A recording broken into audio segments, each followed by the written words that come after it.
Good afternoon, y'all. What is up? It is I, Papa Rose, your favorite papatio, not tapatio, but just as spicy as the sauce, coming to you from La Casa de Juju with a little bit of an extra for you on this Tuesday. Let's talk about it. Tawk-O Tuesday, right? I just did a video earlier about the new moon coming up and the moon conjunct Mars in Aries that's happening tonight. Take a look at that. Go to Instagram, go to my YouTube here, go on all the socials, get all of the tea, get all of it. And I touched on something called jealousy and hate, and then the video that I had before this one went straight to Hades. I'm like, oh, word, all right. And it's those things that are just like, oh, we think, oh, wow, this is weird. Why would that happen? It's because there is energy set up to make it happen. There are things here that just find any little loophole, any little way to make you mad and cross yourself up so that you don't do something. Or sometimes when you continually are like late, it is that time where you say, wait a minute, maybe there's a message here. So I was going to talk about the moon and working with the moon in your life, going with a more lunar rhythm and schedule like that, going with the moon, and I will touch on that. But I first want to touch on envy and jealousy, and let me start with I am still feeling myself. I'm still feeling gorgeous and lovely. As you can see, I'm beautiful, and one of my mantras is every bit of hate that gets sent to me turns into energy that turns into money, prosperity, abundance, health, wealth, beauty, and everything I desire and require. Every bit of jealousy gets flipped into fabulousness for me. Every bit of envy turns into ennui for them and everything for me. If you don't know what ennui is, Google it. So all of this turns into better things for me. And that's what I want you to do. I want y'all to get into the habit of shifting that energy for yourself and banishing. We're going to talk about banishing too in just a minute on this lovely Tawk-O Tuesday. We're going to talk about it while we have tacos too. This is coming soon enough. Yay! So, that said, when you deal with it, there are people, and it's been said a lot. This has been the vibe of the day. There are people that will smile in your face and want your downfall. There are people that are following me and you right now saying, I wish the blank, that blanketed blank, blank, blank. And you know what? It's cool, baby. Keep hating me, because if you notice, I'm losing so much weight because of it, and I'm looking less and less, and I'm all haggard and messy. I don't have anything going on. Boo-hoo. Nah, it's not even like that, boo-boo, because I still look pretty. I still got power, and so do y'all. I want y'all to take back your power. Don't be worrying about what everybody else has, because that's a trap. That's a trap. That trap is, oh, but why can't I have? Why? What did I do wrong? How come? That's just how they set up, baby. That's how life's set up. Find out what's good for you. Find out what's happy for you. And whatever's happy for you, don't let anybody else take that flavor out your mouth, sugar. It's perfectly fine to enjoy whatever it is, as long as you're not harming nobody, you're not harming no one, you're not harming children or anything like that. As long as you're doing things that make you happy and there's consent, and you're doing things between consenting adults, baby, do what you got to do. You're not harming anybody. You're having happy for yourself. You like your gardening, garden the heck up. Do it. You like your art, do your art. Work your art. Whatever it is, do it, honey. And if people hate on it, or they come out with those half-ass sly little hate speeches or little hate things, those little microaggressions, have you noticed? Oh, your little website. Oh, your little garden. Oh, that's so cute. It kind of like demeans you and tries to dehumanize what you're doing. That's just jealousy, baby. That's envy, baby. That's hatred. Because they're to themselves wondering, why do you got to do it? As if somehow diminishing you builds them up. That's when you know it's like, no, boo boo, shoo shoo, go away from you. Clock it. Clock everything. Don't be blind. Open your eyes. Clock everything and make notes. And work in those shadows, honey. Work on yourself. And you, like we say, cantando bajito y caminando. Singing softly and walking forward. Yes? That's part of what I want to start with. So, baby, all the hate you send my way turns to money every day. For me, for me, for me. And you bitter. Ubuhu, so would it be? Like the witches like to say. I like my Wiccan sisters. They so cute. I love them. Nah, see, that wasn't a microaggression before y'all say anything. That was just like, I love cuteness. I love it. Because you know what? Sometimes you need cute things. Sometimes you need happy things. Sometimes you need wonderful things. Not that I'm demeaning or diminishing, because, yo, there are a lot of witches out there that I know that are Wiccan or they're eclectic, and they do some powerful work. And I can't say anything because I'm a kitchen witch. I'm a Juju, a house Juju.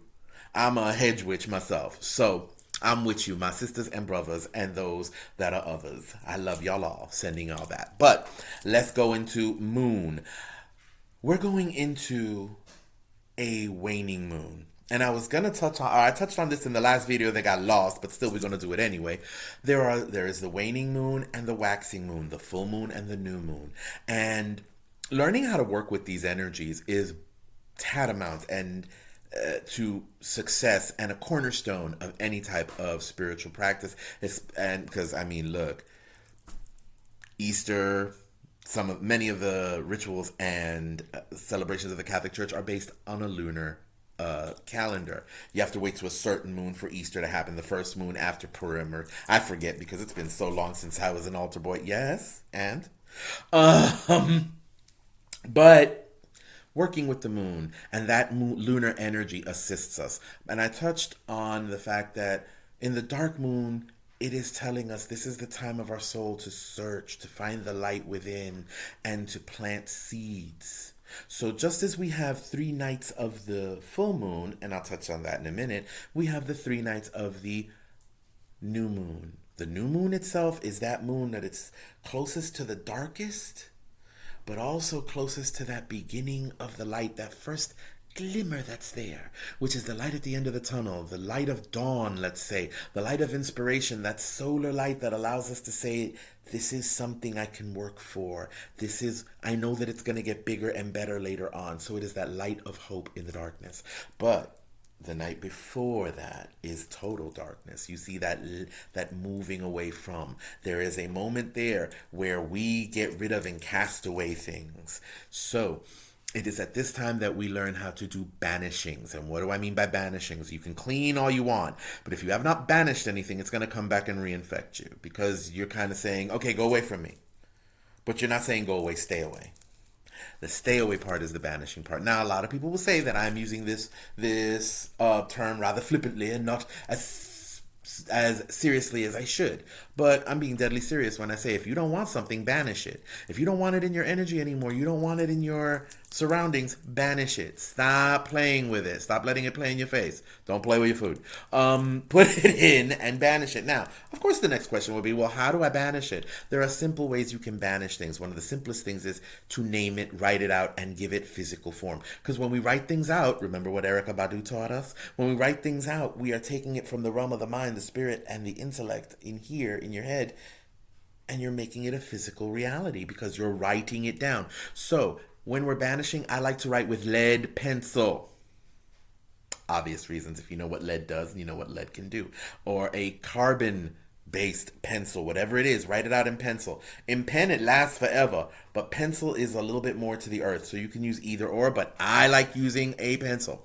So I'm going to write down what it is. I banish so-and-so from my life to never return, and with it all influences and energies associated with yada yada yada pal carajo beta because I can't say some of this stuff. I don't want to have anybody shut me down for no reason. Not for that anyway.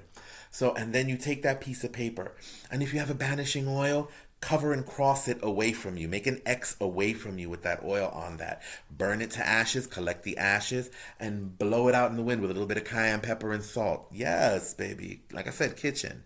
A lot of your answers are in the kitchen, which is why your mom and grandma did so much work there too.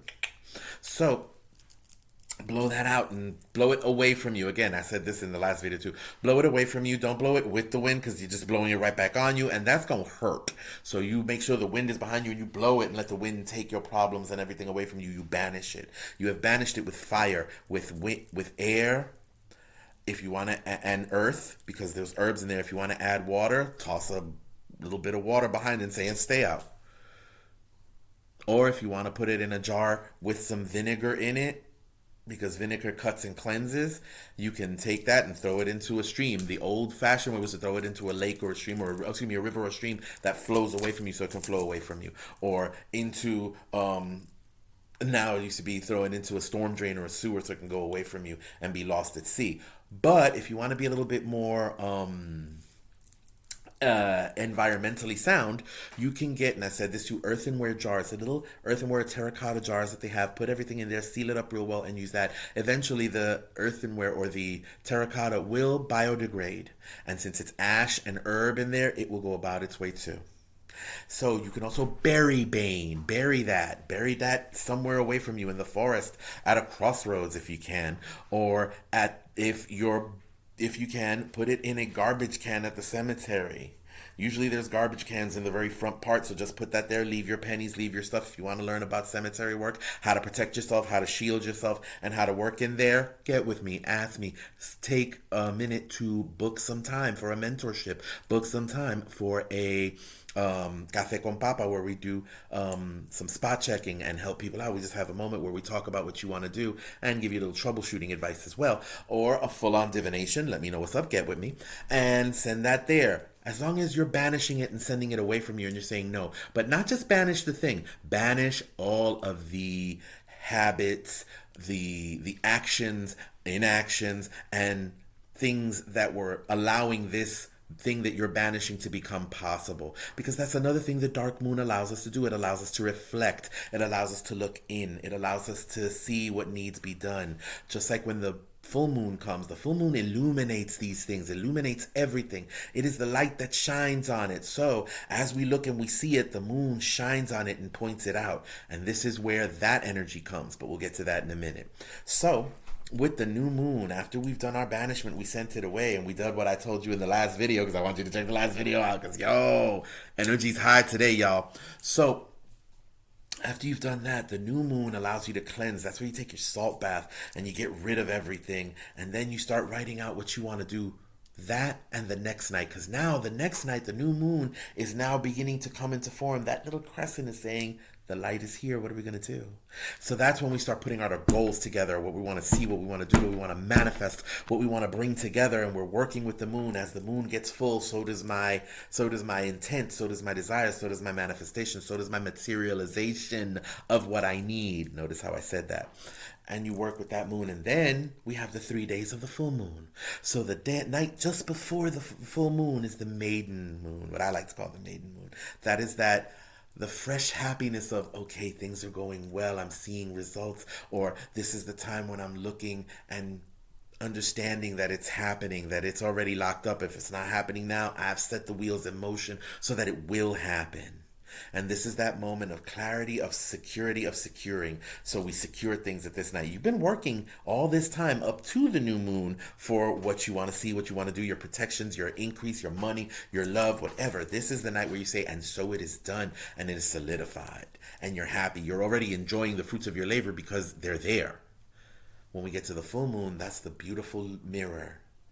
That's the thank yous, that's the praises, that's the happiness, that's the illumination. I see everything that I've worked for, and I'm seeing it come to fruition, for it shall. I'm also seeing what needs to be fixed, what needs to be taken care of. And much like I said, you go to work every day, you're going to get something on you. So this is where we do those cleansings as well. And we start our cleansing energy to get rid of what's on us, or what stopped us, or getting rid of. And this is another time where we can start doing banishing work, because the next night after the full moon is when the moon starts turning her face away from us. The moon starts moving into the dark side. So we're asking her to take away this, take away that, take away everything. Look, banish poverty mindset, banish unlovability, whatever it is that's been messing with you. Give it a name and then banish it. Send it away. And don't entertain it anymore. Don't entertain your ex. Don't entertain those family members that continue to do nothing but take and harm. It's rough. It's a rough road, but you can do this. The moon goes through a lot of different phases, and it's still beautiful, just like you. So take that energy and work with it. And you'll see how things tend to flow a little better, tend to move a little better, and tend to get you where you need to be. And also, simply contemplate the moon. Another thing I do every full moon is I put out milk to thank the moon and her spirits for all they've done. Just a little milk, a little bit of honey, and if you're feeling really brave, a little bit of vanilla in a little bowl, and you leave it outside. And there are nature spirits out there that'll take it as well too, because it's for all of them. And on the new moon, for those that are followers of Hecate, that's when the Dapion happens, where people do work for Hecate at the crossroads, and they're not only thanking her, they're also thanking the spirits that she comes with, in the spirits of nature, and start setting the scene for the new things coming in. So in each side, there is not just thank yous, but also planning and energies. And it has to come both. You always have to have that balance. It's always super salad. Anyway, if you know, you know. And that is it, my loves. It has been, I'm at the minute mark. So there are new classes on the horizons that are coming up. Let me give you a heads up on that. And those classes are about Juju and cinema and how to work with it. What's true, what's not, what's real, what's hokum, even hokum. And I'm going to be doing a class on a specific corte espiritual or spiritual court of a court of spirits, excuse me, bleh, a court of spirits, the Corte Cigano, the Corte Gitano, the Roma or Gypsy spiritual court. We'll get to that and everything with it. And also I'm going to be doing a class on the rites of summer ritual, summer things we can do, magical things we can do, who's in summer, what's it about, and what to do with it, how to work with it for our best advantages. So be on the lookout for those. If you have any questions, let me know. Float me a note, because that's all she wrote. And, you know, I'm always sending you peace, love, and good juju. Be kind to yourselves and one another. And eyes open. Remember always, even though it's baby steps, it's still steps ahead. Keep walking forward, honey. Mwah. Much love. Ciao.